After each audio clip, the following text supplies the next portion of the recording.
यह कहानी एक नैरेटर के साथ शुरू होती है, जो समझाता है कि 1980 के बाद से अटलांटिक हरिकेन्स पहले की तुलना में कहीं ज्यादा शक्तिशाली, बार-बार आने वाले और लंबे समय तक रहने वाले हो गए हैं, जो लगभग 100% तक बढ़ चुके हैं।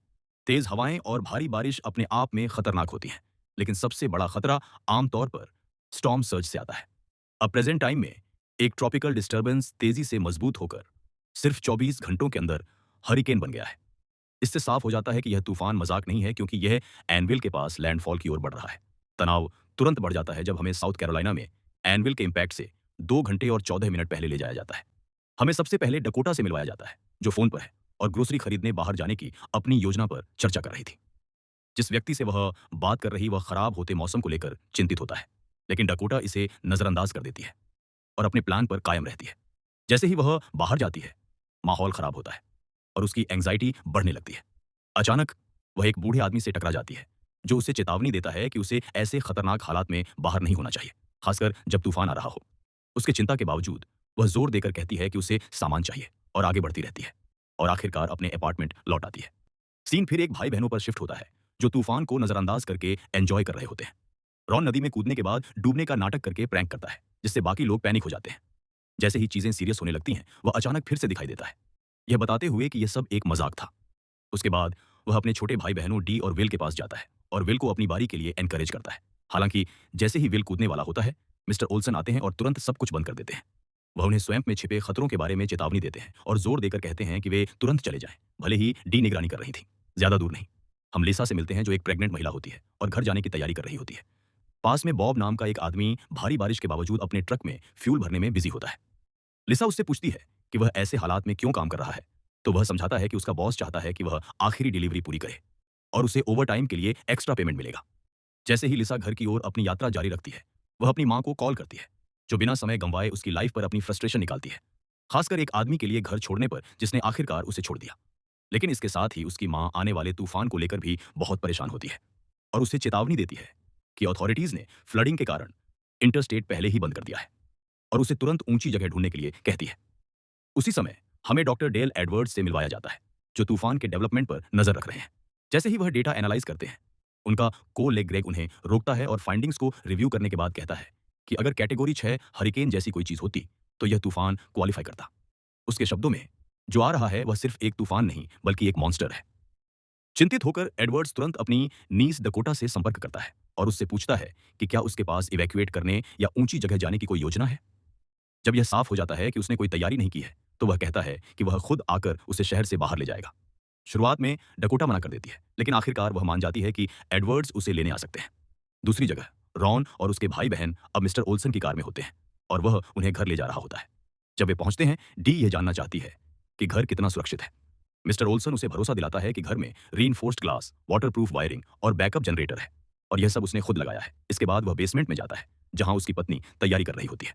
लिसा के पास स्थिति और खराब हो रही होती है। वह बेताबी से एक सुरक्षित जगह ढूंढ रही होती है, लेकिन हर बिल्डिंग बंद होती है। इसी बीच उसकी मां का कॉल आता है, लेकिन कनेक्शन कट जाता है। अचानक छतें उड़ने लगती हैं और पानी की बैरियर्स टूट जाती हैं और कुछ ही पलों में मैसिव फ्लड वाटर शहर में घुस जाता है। लिसा भागने की कोशिश करती है, लेकिन बॉब उसे पीछे मुड़ने को कहता है। हालात जल्दी नियंत्रण से बाहर हो जाते हैं। बॉब अपने ट्रक से फ्लड को रोकने की कोशिश करता है, लेकिन उसका ऑयल ट्रक टकराकर नष्ट हो जाता है और टैंक फट जाता है, जिससे तेल पानी में फैल जाता है।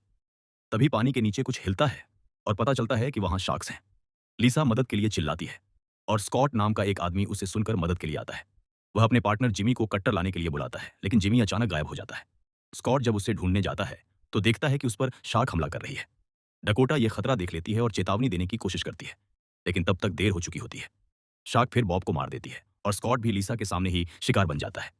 इस बीच मिस्टर ओल्सन और उसकी पत्नी एक छोटी बिल्डिंग की ओर जाते हैं, लेकिन उन्हें पता नहीं होता कि पानी में शार्क्स हैं। रेचल पर शार्क हमला कर देती है और वह बच नहीं पाती। मिस्टर ओल्सन किसी तरह अपने व्हीकल तक पहुंचता है, लेकिन एक और शार्क हमला कर देती है। अब लिसा डकोटा से मदद मांगती है और बताती है कि वह प्रेग्नेंट है। डकोटा पहले हिचकिचाती है, लेकिन फिर मदद करने का फैसला करती है। वह रूफटॉप्स के ऊपर से कूदते हुए लिसा तक पहुंचती है और टहनियों को काटकर उसे आजाद कर देती है। इस बीच डॉक्टर एडवर्ड्स और उनकी टीम रास्ते में होती है और उन्हें पता चलता है कि स्थिति बहुत ज्यादा खराब है, क्योंकि सड़कों में शार्क्स घूम रही हैं। मिस्टर ओल्सन के घर में पानी बढ़ता जा रहा होता है और एक शार्क घर के अंदर घुस आती है, लेकिन रॉन समय पर डी को बचा लेता है। रॉन एक रिस्की एस्केप प्लान बनाता है और सब उसकी बात मान लेते हैं। उधर लिसा को लेबर पेन शुरू हो जाता है। डकोटा जल्दी से छत पर चढ़ती है ताकि एक इमरजेंसी मैसेज लगा सके, इस उम्मीद में कि कोई उन्हें देख लेगा। जब वह वापस आती है तो लिसा उससे कहती है कि वह जांच करे कि क्या वह डिलीवरी के लिए तैयार है। डकोटा हैरान हो जाती है, लेकिन जैसा कहा जाता है वो वैसा ही करती है और उसे पता चलता है कि बच्चा आना शुरू हो चुका है। हालांकि अभी डिलीवरी के लिए टाइम नहीं है। दूसरी ओर डॉक्टर एडवर्ड्स और उनकी टीम अपना ध्यान जितने ज्यादा लोगों को बचा सकें उस पर केंद्रित कर लेते हैं, यह जानते हुए कि शायद वही आखिरी उम्मीद है।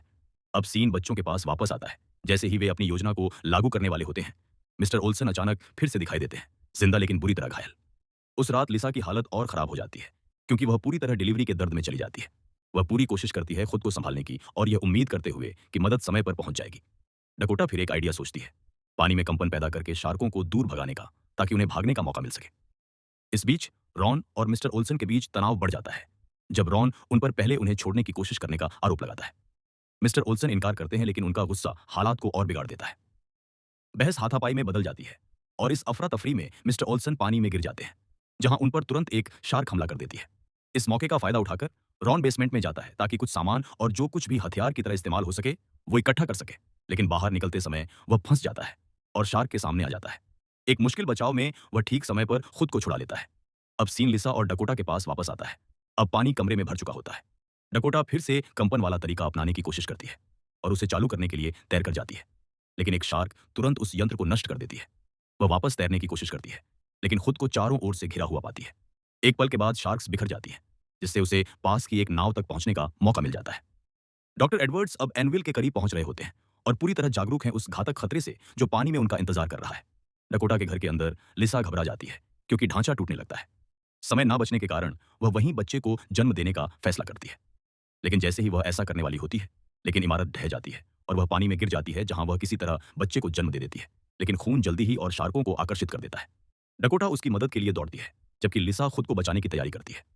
जब एक शार्क हमला करती है तो लिसा उससे लड़कर उसे घायल कर देती है। जैसे ही वह अपने बच्चे को उठाने जाती है तो एक और शार्क पीछे से हमला करने आती है, लेकिन डकोटा सही निशाने से उसे मार गिराती है। दूसरी ओर रॉन और उसके भाई बहन शार्क्स को जाल में फंसाने के लिए घर में बने बम का इस्तेमाल करने की कोशिश करते हैं, लेकिन उनकी पहली कोशिश असफल हो जाती है। वे फिर से कोशिश करते हैं कंपन पैदा करके, लेकिन इस दौरान रॉन एक कांटे में फंस जाता है। किस्मत से वह समय पर खुद को छुड़ा लेता है, इससे पहले कि शार्क हमला करे। अब सीन पानी पर वापस आता है, जहां लिसा डकोटा के पास पहुंच जाती है, लेकिन जैसे ही वे भागने की कोशिश करते हैं, एक शार्क उनकी नाव पर हमला करती है। उसी समय डॉक्टर एडवर्ड्स और उनकी टीम मदद के लिए पहुंच जाती है, लेकिन तब वे भी जल्दी ही घिर जाते हैं, क्योंकि और शार्क पास आ जाती हैं।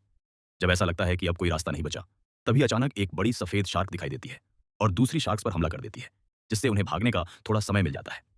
उसी समय रॉन और उसके भाई बहन आखिरकार अपनी योजना में सफल हो जाते हैं और अपने बम का इस्तेमाल करके घर के अंदर की शार्क को खत्म कर देते हैं। और आखिरकार रास्ता साफ होने के बाद डकोटा और लिसा को डॉक्टर एडवर्ड्स और उनकी टीम बचा लेती है और उन्हें एक सुरक्षित जगह पर ले जाती है। लेकिन जैसे ही लगता है कि यह डरावना सपना खत्म हो गया है, ग्रेग होराइजन पर कुछ और भी बुरा देखता है कि एक और भी बड़ा तूफान आ रहा है और इसी के साथ फिल्म खत्म हो जाती है।